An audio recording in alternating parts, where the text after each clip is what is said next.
पहिल्यासारखे धंदा राहिला नाही। कस्टमर खूप विचार करत आहे घेता। आता हे सिक्का आम्हाला 200 रुपयाला पडतो ग्राम पर 2000 एक सिक्का पडला तर हल्ली कस्टमरला कसं विकायचे ते प्रश्न पडले।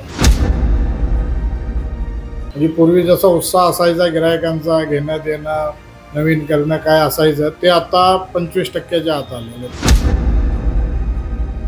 या वर्षी दिवाळी एकदम शांत आहे, काय सांगायचं, पाण्यापेक्षा बर्फापेक्षा गार आहे। दिवाळी अगदी तोंडावर आहे आणि बाजारात लक्ष्मीचं स्वागत करण्यासाठी लगबग सुरू झाली आहे। पण यंदा सोन्यापेक्षा चांदीच्या दरात मोठा धुमाकूळ सुरू आहे। त्याने ग्राहकांना मात्र संभ्रमात टाकले।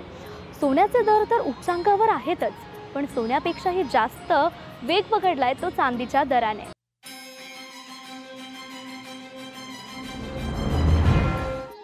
होय, तुम्ही जे वाचलं ऐकलं ते अगदी खरं आहे। काही दिवसांपूर्वी जी चांदी 90 ते 100 प्रतिग्राम दराने सहज उपलब्ध व्हायची, आज तिने चक्क 180 ते 200चा टप्पा कधीच ओलांडलाय।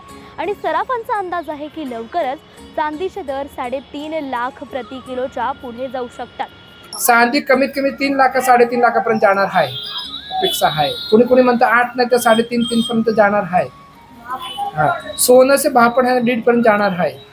पण आपण गोरगरिबांनी काय करायचं, पैसेवाले घेऊ शकतात, गोरगरिबा त्याला मुलं आहे, मुलीचं लग्न त्याने काय द्यायचं काय करायचं। आधी अपेक्षा तर सोनं घालायला पण रिक्स झालंय। या भावामध्ये चोरीला किती भरपूर होत चालली आहे, घरात असो बाहेर असो रोडवर असो। पण चांदीच्या दरांना इतका मोठा बूस्ट कसा काय मिळाला, याचं मुख्य कारण आहे औद्योगिक मागणी। गाड्यांचे स्पेअर पार्ट्स, मोबाईल आणि सर्वात महत्त्वाचं म्हणजे सोलार पॅनल, या सर्व इलेक्ट्रॉनिक वस्तूंमध्ये चांदीचा मोठ्या प्रमाणावर वापर होतोय। आंतरराष्ट्रीय बाजारपेठेत या वस्तूंच्या उत्पादनासाठी चांदीची खरेदी मोठ्या प्रमाणावर होत असल्याने आपल्या देशांतर्गत बाजारात चांदीचा मोठा शॉर्टेज निर्माण झालाय।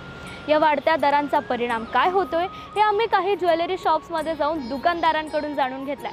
त्यांच्या म्हणण्यानुसार तर ग्राहकांची लगबग आता पूर्णपणेच गायब झाली आहे। कसं इन्व्हेस्टर आहे, शिवाय इंडस्ट्रियल एरियामध्ये वगैरे स्पेअर पार्टला ह्याला आपल्या औषधाला याला वापरलं जाते, त्यामुळं जास्त भाव वाढलेले आहेत। आणि पुढं अजून बी कसं आहे, बाहेरच्या देशातनी वगैरे सोन्या चांदीमध्ये मोठं इन्व्हेस्ट केल्यामुळं भाव खूप वाढलेले आहेत आणि असं अजून वाढणारच आहेत भाव।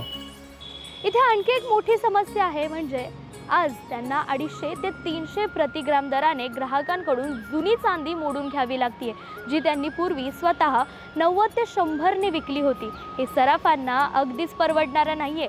कसं होतं, आधी स्वस्त होतं तर आम्ही पण घेत होतो, तुमचे पण 2 पैसे आले की घेत होते। आता मला द्यायला पण कसं तर वाटतं, तुम्हाला पण परवडत नाही। आता चांदी गेले वर्षी होती 90 रुपये, 900 रुपये भार, आता चांदी झाली 180 रुपये भार।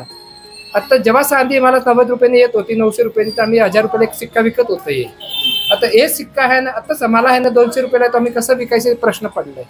मागच्या वर्षी काय भाव होता या चांदीचा? प्युअर चांदीचा 900 रुपये भार होती, तेव्हा मी 950 ला आला तर मी 1050 ला 1000 रुपयाला विकत होते।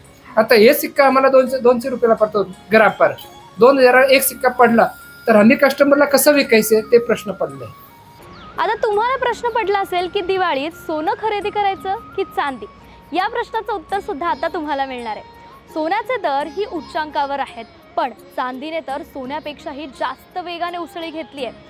तज्ज्ञांच्या मते जर तुम्हाला तत्काळ नफा आणि उच्च रिटर्न्स अपेक्षित असतील तर सध्याची चांदीची वाढ पाहता गुंतवणूक म्हणून ती आकर्षक वाटू शकते, परंतु सोन्यामध्ये कायमच दीर्घकाळ सुरक्षित आणि स्थिर गुंतवणूक राहिली आहे। तुम्ही काय करायचं, चांदी घेतली आता 190 ने, तर तुम्ही काय करायला पाहिजे, भाव किती भाव वाढतो 2-3 दिवसात विसरायला पाहिजे। 2 लाखाचे 2.25 झाले, 2.5 लाख 3 झाले, 3 3.5 झाले, तर थांबत राहायचे। 3.5 से 3 40 झाले, 3 30 झाले की आपलं मोडून पैसे पण मोकळं व्हायचं। का तुमचं ते आहे ना, जेवढं बँक पैसे देत नाही एवढं तुमचं प्रॉफिट होणार। जे लोकांनी गेल्या वर्षी चांदी घेतली ती 10 किलो, तर चांदी पडली ते 9 लाखांनी, आता तेच माणसांनी चांदी विकली ते 19 लाख हातात येतात। दिवाळीच्या खरेदी विक्रीमध्ये फार मोठी तफावत आहे यावर्षी। मागच्या वर्षीचे जसं बिझनेस आमचे जे 25% आलेले आहेत। म्हणजे पूर्वी जसा उत्साह असायचा गिरायकांचा घेणं देणं नवीन करणं काय असायचं ते आता 25%च्या आत आलेलं, 25% वगैरे चालू. यंदाची दिवाळी व्यापाऱ्यांसाठी थोडी निराशाजनक असली तरी खरेदीचा उत्साह टिकून ठेवणं गरजेचे आहे. तुम्ही कोणतीही खरेदी करा, दर नक्कीच तपासा आणि हॉलमार्क सुद्धा पाहूनच खरेदी करा. तुमच्या शहरात सोन्या चांदीचे काय दर आहेत आणि तुमच्या खरेदीचा काय प्लॅन आहे हे आम्हाला कमेंट बॉक्समध्ये नक्की सांगा. पुन्हा भेटूयात पुढच्या एका नव्या व्हिडिओमध्ये. तोपर्यंत पाहत रहा न्यूज अनकट. धन्यवाद.